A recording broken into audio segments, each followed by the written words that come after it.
ውድ ቤተሰቦቼ እነዚህ አሁን 399 መስመር ነው የሚያነቡት። ሶስታቸውም የየራሳቸውን መጽሐፍ አሸናፊዎችን ለመለየት ማለት ነው 99 መስመር ያነባሉ። ያምር የፍርዶስ ሴት አለ ያንቺ 9 መስመር እስከዚህ ነው። የራህመትስ ይሄው ከዚች ጋር እስከዚች 9 መስመር ነው። የአብዱል ሐቅስ ይሄው እዚህ ጋር ይታያል። ይሄ 99 መስመር ነው። ሁላቸውም ድምጻቸው አንድ ላይ ነው የሚቀዳው።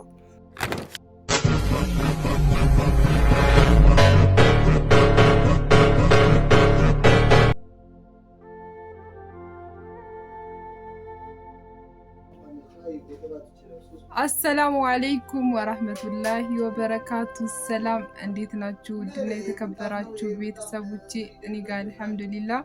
ዛሬም እንደተለመደው በአዲስ ቪዲዮ መጥቻለሁ።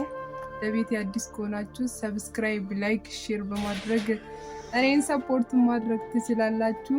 ዛሬ ይዤላችሁ የመጣሁት ቪዲዮ ወንድምና እህቶቼ ናቸው። እነሱን የንባብ ቪዲዮ ነው። ንባብ በደቂቃ ማለት ነው ያነባሉ። አንድ አይነት ምንባብ ነው።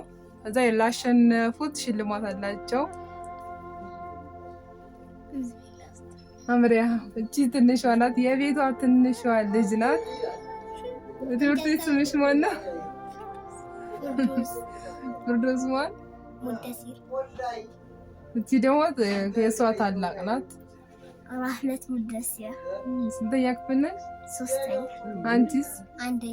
አንደኛ ክፍል ናት። ሰው ሶስተኛ ክፍል ናት። እዚህ ጋር ደግሞ አብዱላቅ ሙደሲር ስንተኛ ክፍል ናት? እኔ 5። ሶስታቸውም በቃ እንደዚህ ናቸው። በእድሜያቸው ነው። በመሃል የለም። እኔ የታላቃችሁ ታላቅ ነኝ። እንደዛ ነገር ነውና አደጉ ደረሱብኝ። እና አሁን ወደ ውድድሩ እንሄዳለን።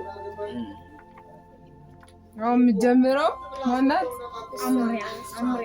ማን ይጀምር? ፍርዶስ ነው የምጀምረው። አይደለም ቪዲዮ የተከሰተ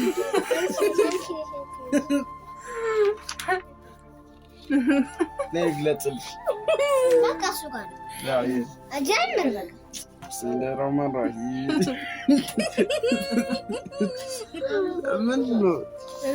ወይኔ ደቂቃ እየቆጠረ ነው። ጀምር። እሺ ምራን ታዝጎኝ እኔ እኮ አልታየም። ጀምር አንተ። ደቂቃ እየቆጠረ ነው። ይቁጠራ። ምን ችግር የለውም። ማጠቃለያ በአካባቢያችን አንድ ነገር የሚባለው ቦታ መገኛ ይባላል። አንድ ቦታ ወይንም ነገር በአካባቢው ካሉት ነገሮች አንጻር የሚገኝበት ስፍራ ለመግለጽ ለምንጠቀምበት መንገድ አቅጣጫ ይባላል። ቀኝ እና ግራ፣ ፊት፣ ኋላ የሚባሉት ቃላት አንድን ነገር ወይም አንድን ቦታ መገኘት ጠቋሚ አቅጣጫዎች ናቸው። በቤታችን አቅራቢያ የሚገኙ ቤቶች ውስጥ የሚኖሩ ሰዎች ጎረቤት ይባላሉ። በቀላሉ እና በፍጥነት የሚሰሩ ስዕል ንድፍ ካርታ ይባላል። በንድፍ ካርታ አማካኝነት የአንድ ቦታ መገኛ አቅጣጫ ለማወቅ እንችላለን። አንጻራዊ መገኛ ማለት የአንድ ስፍራ መገኛ በአካባቢ ከሚገኙ ነገሮች ጋር በአንጻር የመገለጫ ዘዴ ነው። ጎበዝ ልጅ። ስንት ደቂቃ? ከ2 ደቂቃ በላይ ነው የፈጀበት። 2 ደቂቃ በላይ ሆኖታል ማለት ነው። ከ5 ነው ከ1 ደቂቃ መግቢያ ሰርተናል። ስለዚህ 2 ደቂቃ ፈጅቶበታል የሱ። እሺ ወደ ሁለተኛው ተወዳዳሪ እንሄዳለን። ሁለተኛው ተወዳዳሪ ማናት? ፍርዶስ ናት ማለት ነው። እሺ ፍርዶስ ጀምር። ከስንት ደቂቃ ነው? ከ2 ደቂቃ። አብደሃቅ 2 ደቂቃ ያዝ። አብደሃቅ 2 ደቂቃ ነሽ። መጀመር ትችላለሽ ከ35 ሰከንድ። ማጠቃለያ በአካባቢያችን አንድ ነገር አንድ ነገር የማገኝ ቦታ መገኛ ይባላል። አንድ ቦታ ወይም አንድ በአካባቢያችን ካሉት ነገሮች አንጻር የሚገኝበት ስፍራ ለመግለጽ የምንጠቀምበት መንገድ አቅጣጫ ይባላል። ቀኝና ግራ፣ ፊትና ኋላ የሚባሉት ቃላት የአንድ ነገር ወይም የአንድ ቦታ መገኛ ጠቋሚ አቅጣጫዎች ናቸው። በቤታችን አቅራቢያ የሚገኙ ቤቶች ውስጥ የሚኖሩ ሰዎች ጎረቤት ይባላሉ። የቀላሉ እና በፍጥነት የሚሳል ስዕል ንድፍ ካርታ ይባላል። በንድፍ ካርታ አማካኝነት የአንድ ቦታ መገኛና አቅጣጫ ለማወቅ እንችላለን። አንጻራዊ መገኛ ማለት የአንድ ስፍራ መገኛ በአካባቢው ከሚገኙ ነገሮች ጋር በማነጻጸር የመግለጫ ዘዴ ነው። አብዲ ሀቅና አምሪያ እኩል 6 ደቂቃ እና እሷ ከ10 እኩል ደቂቃ ሆኗል። እና እኔ ከ5 ነው የጨረስኩት። ኧረ ወላሂ እሷ ከ10 እኔ ከ5 እሷ ከ10 አይደለም የታለው ሰከንድ ከ10 እና ሰከንድ ነው እኮ ሰከንድ። ስለዚህ አሁን የመጨረሻ ተወዳዳሪዋ ራህመት ነች ማለት ነው። እሺ ራህመት ተሸንፊ በትሻል። አንቺ በስንት ደቂቃ መጨረስ አለብሽ መሰለሽ? በ7 ደቂቃ መጨረስ አለብሽ። 7 ደቂቃ ሲሞላ ማለት ነው። በአንድ ደቂቃ ውስጥ ማለት ነው። እሺ ማጠቃለያ በአካባቢያችን አንድ ነገር የሚገኙ ቦታ መገኛ ይባላል። አንድ ቦታ ወይንም ነገር በአካባቢ ካሉ ነገሮች አንጻር የሚገኝ ስፍራ ለመግለጽ የምንጠቀምበት መንገድ አቅጣጫ ይባላል። ቀኝ፣ ግራ፣ ፊት፣ ኋላ የሚሉት ቃላት የአንድ ነገር ወይም የአንድ ቦታ መገኛ ጠቋሚ አቅጣጫ ናቸው። ቤታችን አቅራቢያ የሚገኙ ቤቶች ውስጥ የሚኖሩ ሰዎች ጎረቤት ይባላል። በቀጣይ በፍጥነት የሚሳል ስዕል ንድፍ ካርታ ይባላል። በንድፍ ካርታ አማካኝነት የአንድ ቦታ መገኛ አቅጣጫ ለማወቅ እንችላለን። አንጻራዊ መገኛ ማለት የአንድ ስፍራ መገኛ በአካባቢው ከሚገኙ ነገሮች ጋር በማነጻጸር የመግለጽ ዘዴ ነው። ከ7 ደቂቃ የአሁኑ ውጤት አያዝም። በቃ ሁላቸውም እኩል ስላመጡ ራህመትም አምሪያም አብዲ ሀቅ እኩል ስላመጡ ስለዚህ በአዲስ እንጀምራለን። ከአዲስ ደቂቃ ምን ታስባለህ?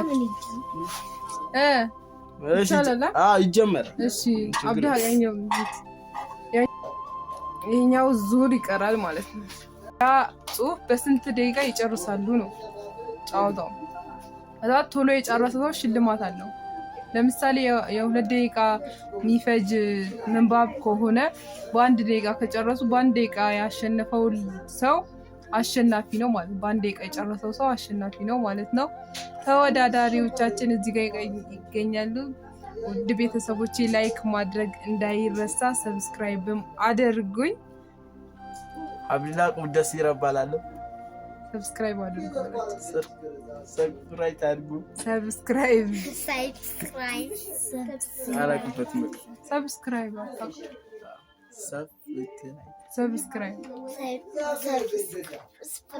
አንቺ ሰብስክራይብ አድርጉ። ስሜ ራህመት ሙደሲር እባላለሁ። የስንተኛ ክፍል ተማሪ ነሽ? 3ኛ።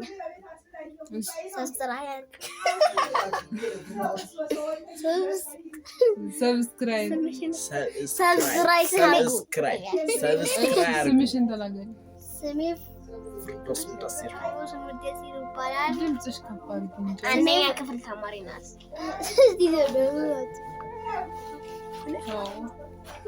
አራም ጀምሮ ተመልካቾችን እንደምታት እጅ ተጨቃጨቃለች።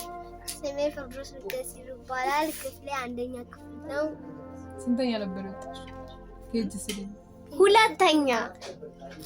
ጎበዝ ተማሪ ናት። ባይዘው ጎበዝ ተማሪ ናት። ግን አንደኛ ነበር የምወጣው። አንደኛ ነበር። ለልጇ ነው እንትን ያለችው። እሺ አሁን ወደ ውድድራችን እንሄዳለን። ተዘጋጁ።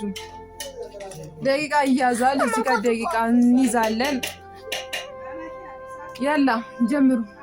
ከ36 ማን እልልቲዛው ነው። ከ36 ጀምር ያምሪያ። ከ36 ደቂቃ ሆኗል። መጀመር ትችላለሽ።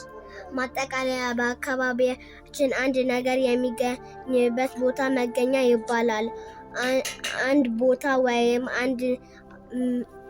አንድ ነገር በአካባቢ ካሉት ነገሮች አንጻር የሚገኝበት ስፍራ ለመግለጽ የምንጠቀምበት መንገድ አቅጣጫ ይባላል። ቀኝና ግራ፣ ፊትና ኋላ የሚባሉት ቃላት የአንድ ነገር ወይም የአንድ ቦታ መገኛ ጠቋሚ አቅጣጫዎች ናቸው።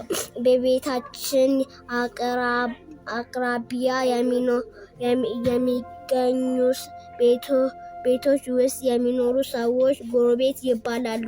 በቀላሉ እና በፍጥነት የሚሳል ስዕል ንድፍ ካርታ ይባላል።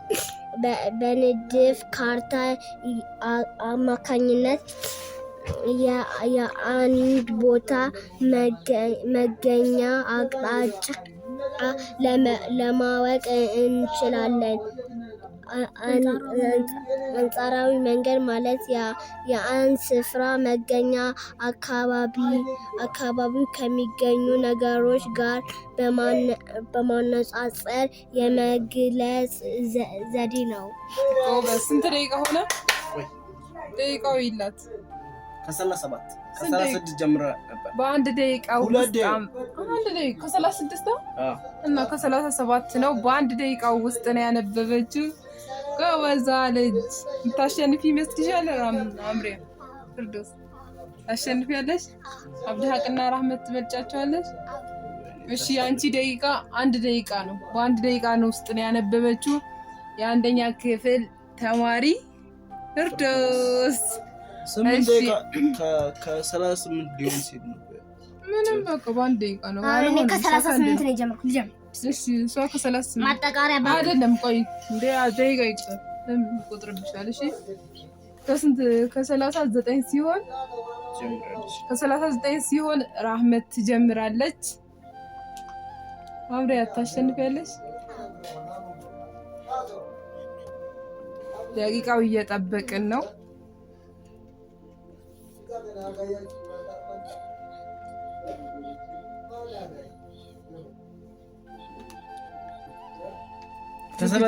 ጀምሪ። በአካባቢያችን አንድ ነገር የሚገኝበት ቦታ መገኛ ይባላል። አንድ ቦታ ወይንም ነገር በአካባቢው ካሉ ነገሮች አንጻር የሚገኝበት ስፍራ ለመግለጽ የምንጠቀምበት መንገድ አቅጣጫ ይባላል። ቀኝ፣ ግራ፣ ፊት፣ ኋላ የሚሉት ቃላት የአንድ ነገር ወይንም የአንድ ቦታ መገኛ ጠቋሚ አቅጣጫዎች ናቸው። ቤታችን በአቅራቢያ የሚገኙ ቤቶች ውስጥ የሚኖሩ ሰዎች ጎረቤት ይባላል። በቀላሉ እና በፍጥነት የሚሳል ስዕል ንድፍ ካርታ ይባላል። በንድፍ ካርታ አማካኝነት የአንድ ቦታ መገኛ አቅጣጫ ለማወቅ እንችላለን። አንጻራዊ መገኛ ማለት የአንድ ስፍራ መገኛ በአካባቢው ከሚገኙ ነገሮች ጋር በማነጻጸር የመግለጫ ዘዴ ነው። አንዴ ከፈጀበት እኩል አሁንም አሁንም ሁለታቸውም እኩል ነው የወጡት። አንተ ልታሸንፍ ትችላለህ እንዴ? አንተ ልታሸንፍ ትችላለህ። ሁለታቸው በኩል ደቂቃ ነው። ሁለታቸውም የፈጀባቸው አንዳንድ ደቂቃ እንዴ እታኮ ከ36 ጨመረችና ከ38 ሲልኮ እና ከ37 ደቂቃው ሰከንዱ አልተለወጠም። ስለዚህ ሁለታቸውም በኩል ደረጃ ነው ያሸነፉት ማለት ነው። አሁን ወደ ቀጣይ እንደሰማች አሸንፋለሁ ብዬ ነበር። በቃ ሳላሸንፍ አልቀረሁም። ምን ይደረጋል? በኩል ደቂቃ ነው። አሪፍ ነው። ምንም አትሉም። አሁን ወደ ቀጣዩ ተወዳዳሪያችን ወደ አብድ ሀቅ ነው ጀምር። የምትሄደው። 40 ሆኗል። ማጠቃለያ በአካባቢያችን አንድ ነገር የሚገኝ ቦታ መገኛ ይባላል። አንድ ቦታ ወይንም አንድ ነገር በአካባቢው ካሉት ነገሮች አንጻራዊ የሚባል ስፍራ ለመግለጽ የምንጠቀምበት መንገድ አቅጣጫ ይባላል። ቀኝ እና ግራ፣ ፊት፣ ኋላ የሚባሉት ቃላት የአንድን ነገር ወይም የአካባቢው ቦታ መገኛ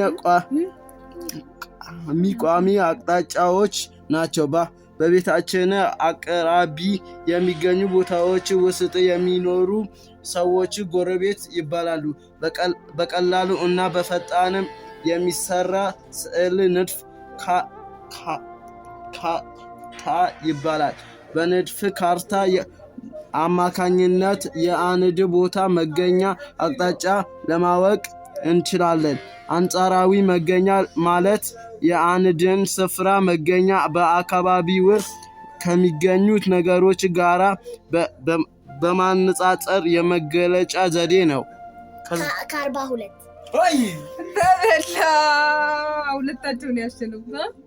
ከ42 ሶስታችንን በአንድ ደቂቃ ነው። አይደለም አንተ በ2 ደቂቃ አንድ፣ ከዛ ደግሞ ይሄ 2 40 ሲል ነው የጀመርኩት። ወላሂ ከ41 ነው እንዲህ ሳያው ከ41 ነው የጀመርኩት። ወላሂ ላዚም ሁላቸውም በኩል ደቂቃ ነው የጨረሱት። ምን ይሻላል? ሌላ ውድድር ይካሄድ ወይስ ይበቃል? ሌላ ውድድር ይካሄድ። ሌላ ውድድር ምን ሌላ? እሺ ሌላ አጠራ ያለ መጽሐፎችን አምጡና ማሪጣ መጀመሪያ ጨረሰ እንትን በራሳችሁ መጽሐፍ ይሆን? አይደለም በራስ መጽሐፍ አይሆን። ምንድን በራስ አውቆ አጫጭር ያነበቡና አይደለም እኩል መስመር 9 ይሁን መጽሐፌን እስካቀበለኝ ማለት። እሺ ተወዳዳሪዎች ለመለየት በራሳቸው መጽሐፍ እኩል መጽሐፍ ማለት እኩል መስመር። አሁን ለምሳሌ 99 መስመር ካነበቡ 99 መስመር ያነባሉ። በሱ ፍጥነት የጨረሱትን አሸናፊ እንለያለን ማለት ነው። እሺ እኔ እስከዚህ ድረስ ነው። ስንት ይሁን? 9 ገጽ። እሺ ይሄው እኔ ከዚህ እስከዚህ ቁጥርሽ 1 2 3 ይኸው ተመልካች ይኸው ሰዎች አሸናፊውን ለመለየት የሁላቸውም 99 መስመር ለየብቻ 99 መስመር ሊያነቡ ነው። የመጀመሪያ አሁን የምታነበው የመጀመሪያ ተወዳዳሪያችን አሸናፊን ለመለየት ፍርዶስ ነው የምትሆነው ማለት ነው። ከ51 ሲል ትጀምሪያለሽ። ፍርዶስ ተዘጋጅ።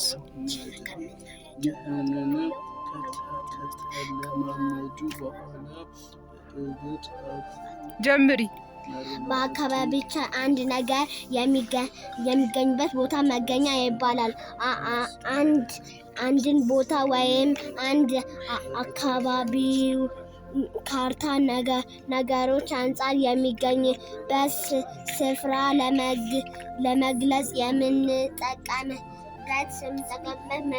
መንገድ አቅጣጫ ይባላል። ቀኝና ግራ፣ ፊትና ኋላ የሚሉት ቃል የአንድ ነገር ወይም የአንድ ቦታ መገኛ አቅጣጫዎች ናቸው። በቤታችን አቅራቢያ የሚገኙ ቤቶች ውስጥ የሚኖሩ ሰዎች ጎረቤት ይባላሉ። የቀላሉ እና በፍጥነት የሚሳል ስዕል ንድፍ ካርታ ይባላል። ጎበዝ ልጅ።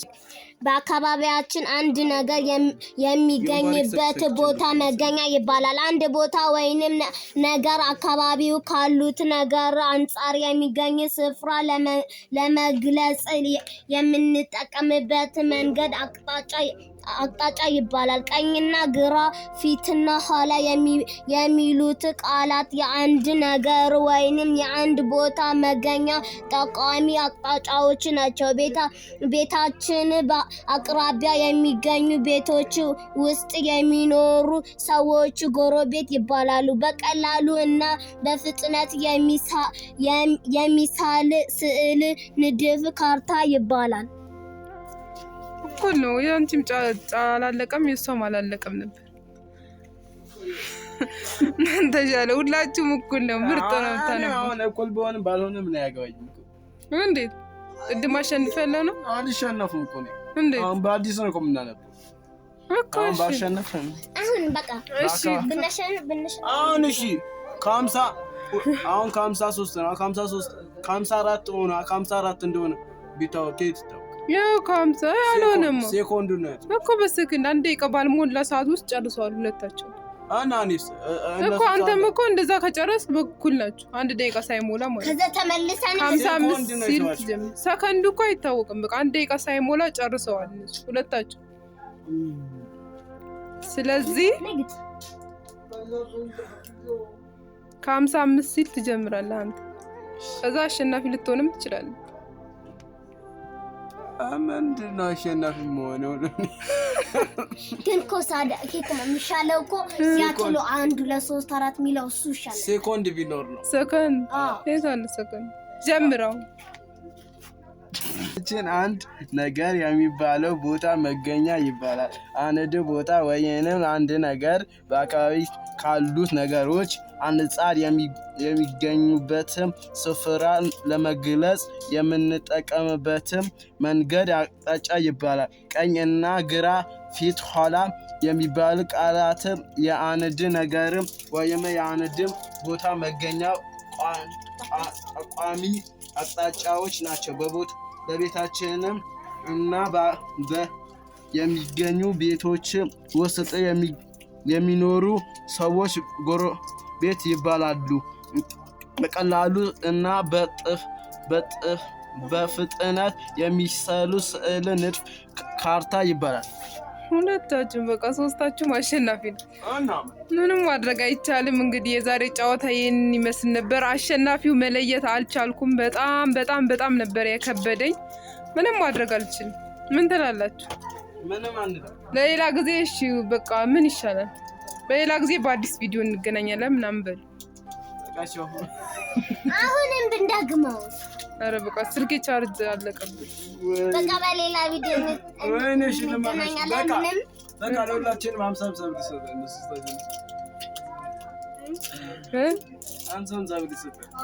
እንዴ አሸናፊ እኮ አልተለየም። እና ሴኮንድ ቢኖር እኮ አፋፍሩን እኔን አለመቅረጿ ነው። ምን ኧረ ሴኮንድ እኮ በቃ ከዚህ በኋላ በሰከንድ እንገናኛለን። ሰብስክራይብ ላይክ አድርጉ በሉ።